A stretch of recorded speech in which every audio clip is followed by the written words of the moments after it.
Hello everyone.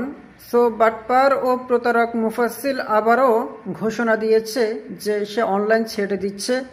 সে অনলাইনে আর বাংলা ভাষায় video করবে না, বাংলাদেশ সম্পর্কে আর কোনো ভিডিও করবে না। এবং সে নাকি প্রতিজ্ঞা করেছে, সে নাকি ওয়াদা করেছে, সে নাকি কসম কেটেছে সে আর বাংলা ভাষায় ভিডিও করবে না, বাংলাদেশ রিলেটেড ভিডিও করবে না। কিন্তু কেন সে অনলাইন থেকে পালাতে চাচ্ছে? কারণটা কি?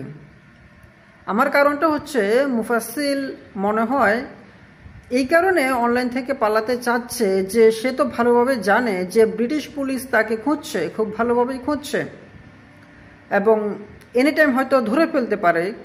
অনেক আগে ধরে ফেলতো, কিন্তু সে যেহেতু কানাডাতে পলাতক আছে ওই কারণে তো এখানে ক্রস বর্ডার কিছু আইনি জটিলতা আছে, ওই কারণে তো আর কানাডাতে আর ব্রিটিশ পুলিশ কানাডাতে গিয়ে তো আর ওকে ধরতে পারছে না কিছু আইনি জটিলতার কারণে।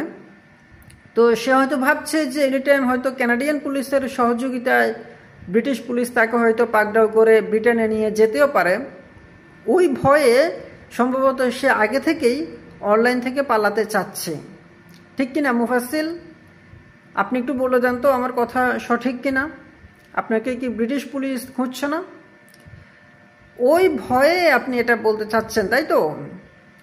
কিন্তু প্রশ্ন হচ্ছে, আপনি হচ্ছেন এর আগেও তো বেশ কয়েকবার বলেছেন যে আপনি অনলাইন থেকে চলে যাচ্ছেন, আর ভিডিও বানাবেন না, বাংলা ভাষার ভিডিও বানাবেন না, এটাই আপনার শেষ। অনেক বলেছেন ইংরেজিতে ভিডিও বানাবেন। কই কখনো তো প্রমিস রাখতে পারেননি, এবার কি পারবেন? আমার কাছে আপনার বিরুদ্ধে অনেকগুলো ইন্টারভিউ আছে, অনেক মানুষের টাকা আপনি মেরে দিয়েছেন, অনেকগুলো ইন্টারভিউ আছে। আমি সেগুলো ছাড়ছি না, কারণ হচ্ছে আমাকে একজন আমার অত্যন্ত শ্রদ্ধেয় এবং সিনিয়র ব্যক্তিত্ব বলেছেন যে মুফাসিল হচ্ছে একটা পচা মাল।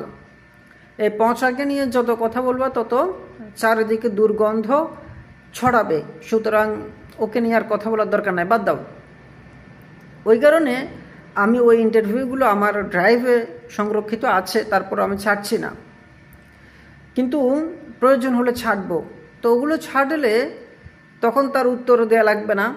উত্তর না দিয়ে কি পালিয়ে থাকতে পারবেন? ঠিক আছে।